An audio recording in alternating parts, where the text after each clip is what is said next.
Everyone has a reason. Some people are running towards something, some are running away. It isn't the same thing. What motivates you, what scares you, what drives you is personal and a private journey. How you use that joy and pain to give you more joy and a little pain is not a private journey. How you work within the industry, how you use the industry and its failings to your advantage is what today's show is about. I'm Larry Lawfer, your host each week. Thanks for listening and subscribing. Broker Talk is a weekly show bringing you the behind the scenes look with another superstar in the real estate industry. Lars Hedenborg is the real deal. And to have gotten to where he is at this moment is just amazing.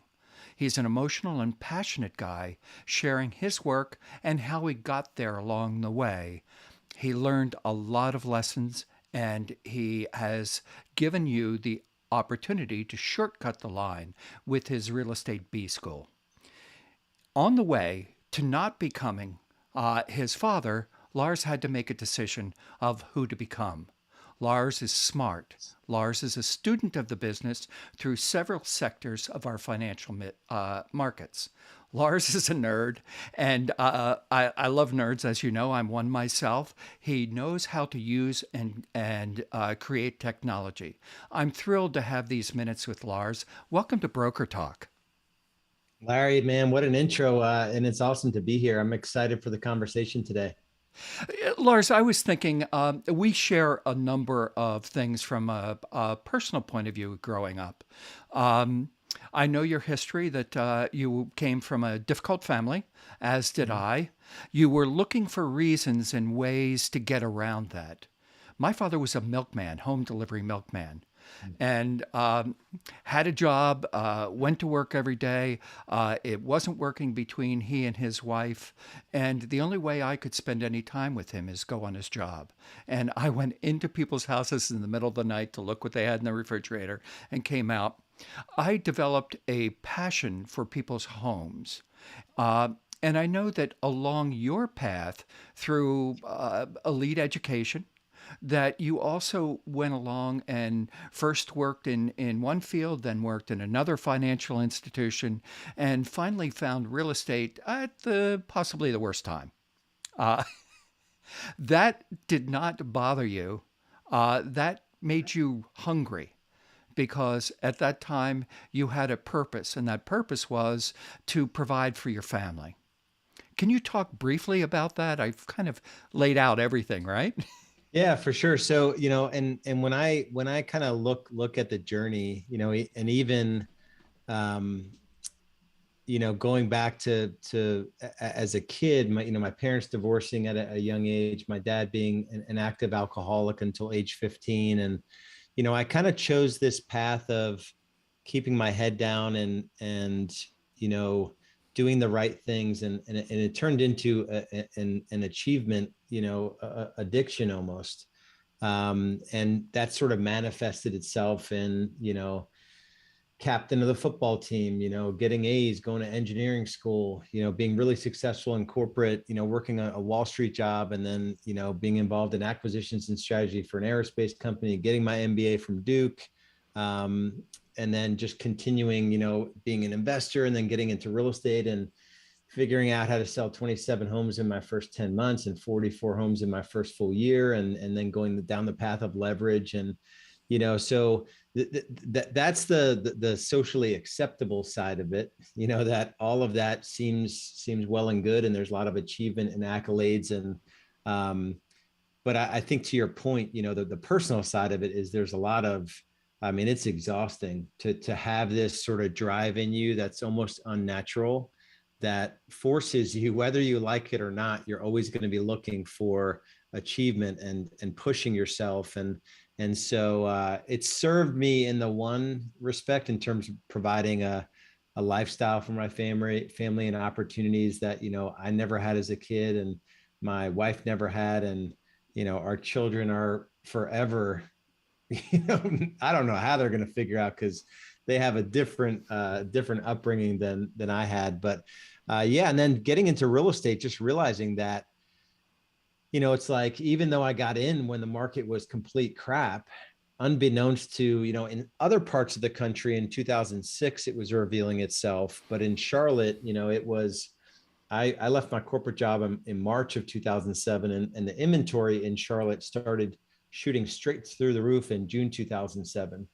And so having left this cozy, high profile, multiple six-figure corporate job to become a real estate agent, people thought I was nuts. And I just remember thinking that those build years, because every year was more transactions, right? More of the achievement, growth, growth, growth, growth, growth. Just telling myself, like, nobody, no matter what's going on in the economy, there are still homes selling, and nobody can tell me that I can't sell a home this week or two or three. And I was just sort of focused on doing the right things and building systems. And the geek or the nerd side of it, is I have a driver personality, but I also can run spreadsheets, Yeah. so Yeah. which is kind of a unique personality set, and it served me well in business. And then, the launching of Real Estate B-School was more an extension of that. My journey to, no real estate license, never having sold anything in my life, to outside of 2 weeks selling newspapers door to door as a 15-year-old, which was horrible, and I wasn't very good at it. But zero sales, no license, to over 400 transactions, 5-6 years later. I learned a lot. I made a lot of mistakes. I wasted a lot of money. And I just wanted to make the journey for others that wanted to go down that path of leverage, much easier, and bring the systems to the point where they can install them in their business rather than recreate them. And I think the really interesting thing there to me, Lars, is all real estate agents come with whatever they were before. And many of them carry that baggage with them, and that allows them to stop them. You didn't want that to happen, and you had a drive that went somewhere and to where you are right now. But it was driven not just to learn the mechanics, the engineering part, how many touches, how many times you have to call someone, how to sell the house for the most and the least with the best profit. But it was driven with an underlying precept of self-interest. Now, I want to, everybody in business has self interest, but you define the self as the other person.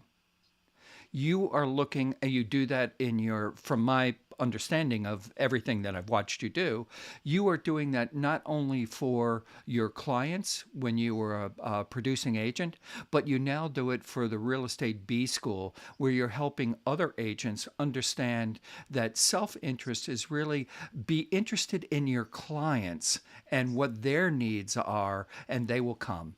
And am I right in understanding that?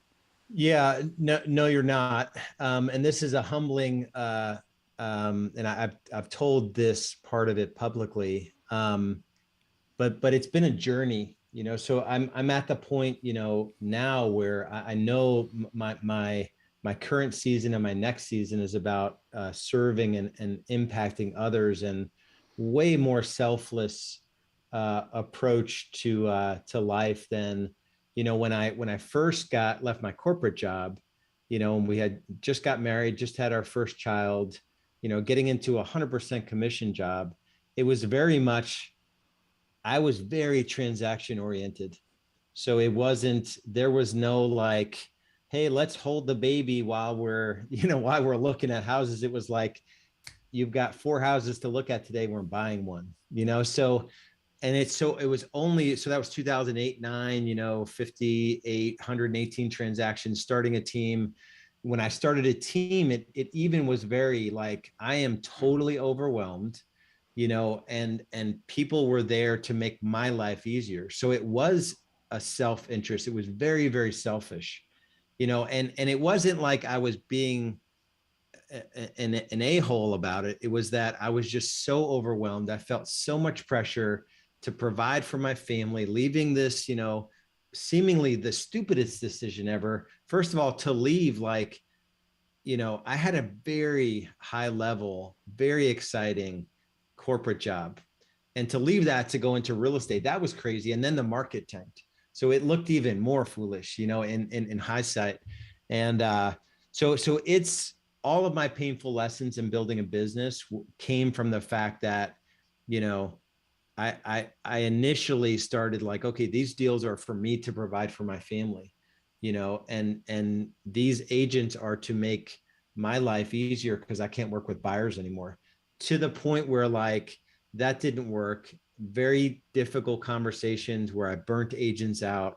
They were cogs in the overall system, and so that's been my journey of just complete, a breaking down of who I was, and a humility that I have today that I didn't have when I first got into real estate or when I first started building a team. And I still mess up. Uh, I still mess up, and but I'm still learning, and and I liken it to my marriage. I still mess up in my marriage. It's just quicker. I realize the mistake, and in my important relationships, I still make these mistakes consistently. Now that I'm just way more self-aware, and I'm way more like I'm very, very clear that the impact I'm going to have in the next season, I'm 48 years old now. The impact I'm going to have in this next season is going to come from a very selfless, how can I impact as many people as possible, and that's how we came to know each other, Exactly. through a mutual relationship. And how can I take what I've built and give as many agents as possible an opportunity to plug in to a system that costs more money than most agents can afford. But now, partnering with you, provides an opportunity. And this is probably not an EXP show, so I won't go too much into it, but that's where the platform exists right now. Like, how can I partner with a guy like Larry, and now through all of his relationships and people that know your heart, for service and caring, and even bringing something like this to agents to help them, how could we do something bigger together? My journey was you were captain of the football team in high school. I went all the way through swimming. I was on the Olympic team. I didn't make the Olympics my last year. That's pretty high up. And mine was I just wanted my father to notice me. Um, I'd never spent time with him unless I worked with him. He would drive through town and he would wave to me from the milk truck. Never stopped to talk. Saw you in the paper. Nice job. And when my son came along and he had the opportunity to play D1 at an Ivy League school, I was saying D1, D1, D1, and he said, Dad, I know my father loves me. I'm going to go to this D3 school. I'm going to play competitive lacrosse, but it's scholar athlete. And I said, damn, we're spending too much money on his education. But I think you learn and you share what you learn, and there are people who are givers and there are people who are takers. So I reject the fact that you were so self-interested, all you wanted was close a deal, because yes, you did, and you closed a lot of deals because of that, but you couldn't have gotten there without having where you are right now deep inside. You just had to peel back the onion.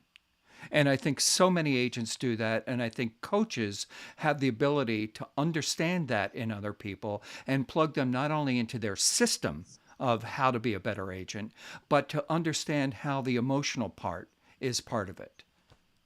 Yeah, yeah, for sure. I mean, emotional, we talk about IQ, but, EQ in terms of our ability to understand ourselves and how we're triggered. And most people won't really ever figure that out. They'll not really, look inward, and especially I feel like in our industry, there's such a low barrier to entry, and most agents aren't willing to. I don't think they have a good idea of what the industry is about when they get into it. Right. They just see the commission checks and it looks easy, and you show a few homes according to HGTV, and all of a sudden you're at a closing table. In half an Meanwhile, hour. yeah, I remember one time I was driving with my wife Julie, and a client was just taking out their frustration on me. I was doing everything I could do. And it's a good point you made. I did give my everything to my clients. But there was this one client, and it was just a deal gone sideways. And it was probably a buyer that couldn't close. And I didn't see it, something like that. and they were just yelling at me. And it's just like, you just got to take it. I put it on speakerphone so my wife could hear it. And she still remembers that vividly. Like, and I'm just like, I'm giving the thumbs up as this person is yelling at me. Cause you have to be able to stomach that sort of stuff, in this industry. And, I think most people don't realize that. A lot of times when people are yelling at you, even though there might be some little trigger, like maybe you didn't see something or something, but it isn't just about that. They're yelling because it was time for them to yell. And we just Yeah. happen to be in the way. My wife often asks me when I tell her something that's going on, why can't you get normal clients? And that was my whole thing from a kid on. Divorce wasn't a normal thing in the 50s and 60s. That was like not a normal thing, and I didn't think it was abnormal because I know nothing else. But there was a feeling that it was different.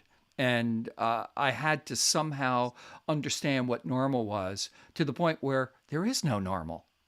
There's no normal. So, how people are, let them be themselves and understand where you are in that process to try and help them get to what they want. Because if you're not listening to them, you're not doing anything. But I don't want to Yeah. waste. I'm sorry. Yeah. No, you go ahead. I don't want to waste the time on. I could talk about this kind of stuff for a long time, but let's get right into how the real estate B school works and what value is it for the people. Now I know that you have to be an eXp agent. And eXp is an incredibly fastest growing real estate, maybe industry ever.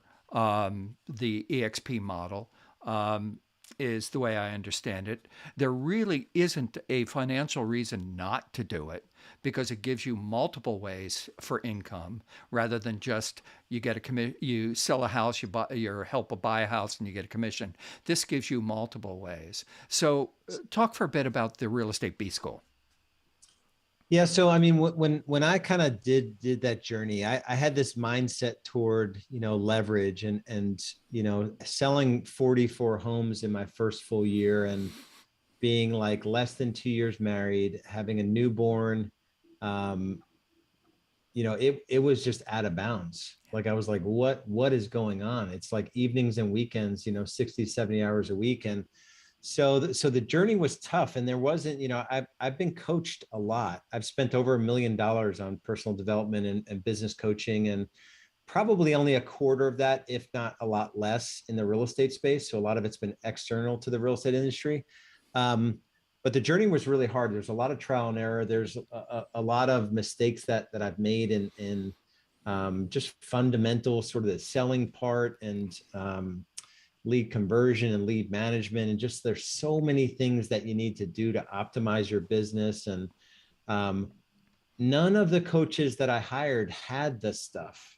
Right. Like, they would say, well, clearly you need to hire an administrator or a showing agent.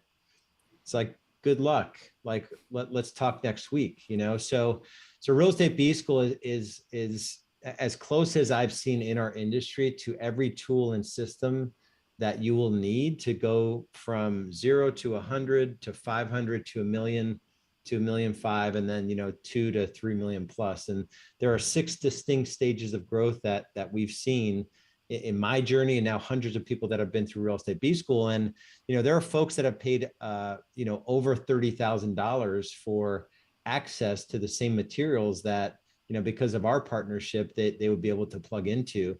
And again, wherever you are in your journey, access to all the lead gen levers, all of the lead management sequences, all the client care tools, in our philosophy on client care being the pillar in terms of growth of the business, is how you treat your clients and the experience they get.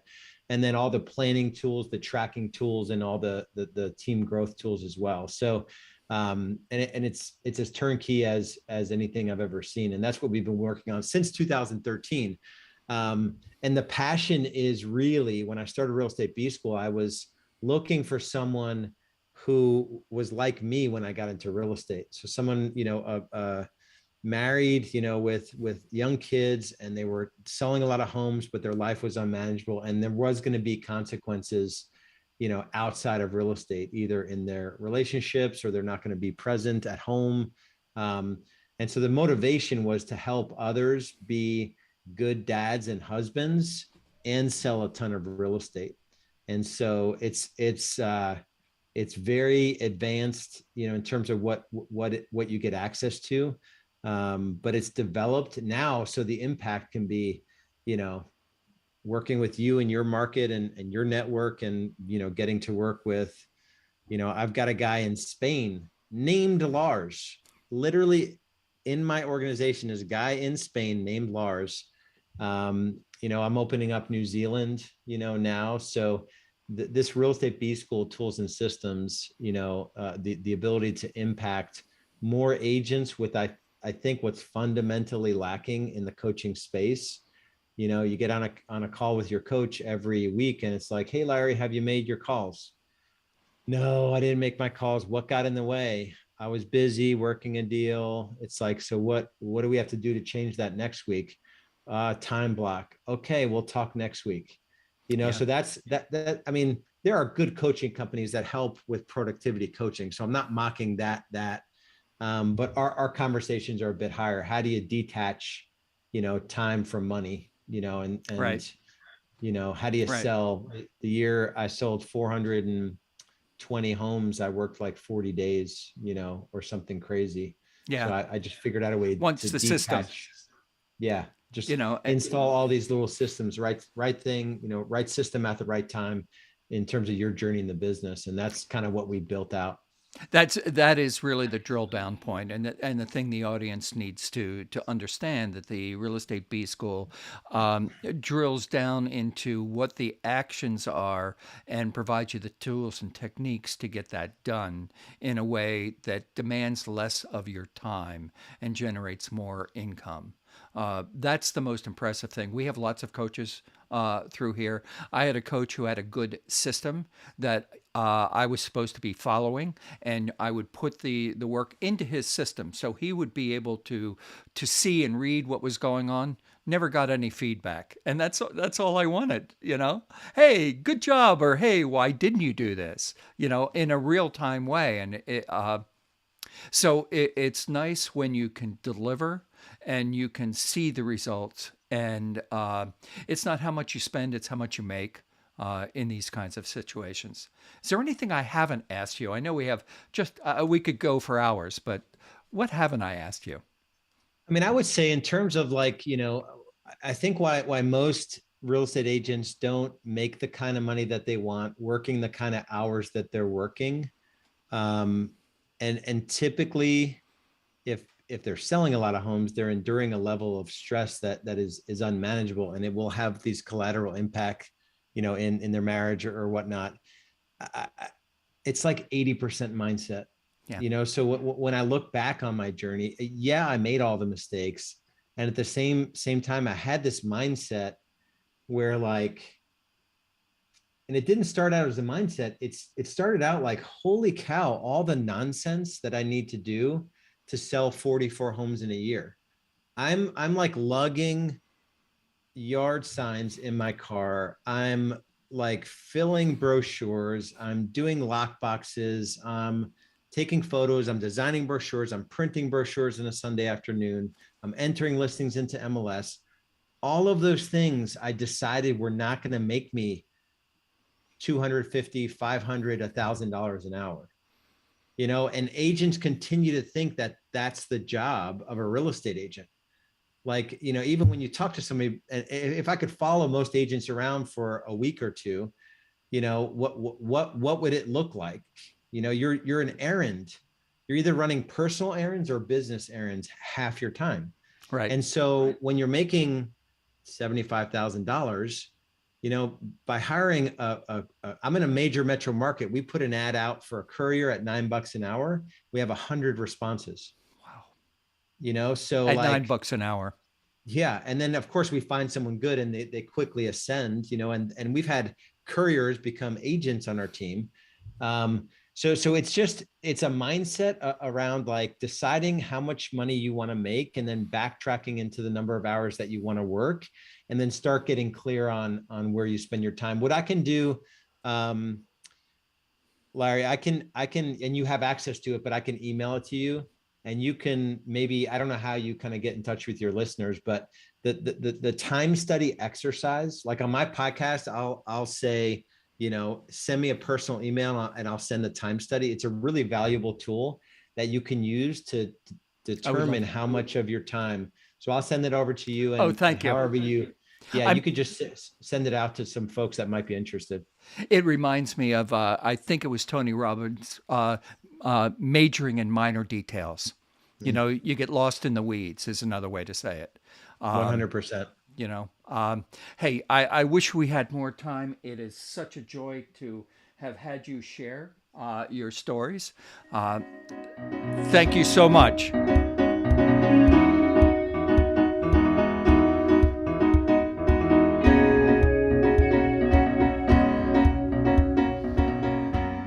Tune in next week for another great show. Thanks so much to Lars Hedenborg of the Real Estate B-School. Thanks, Lars.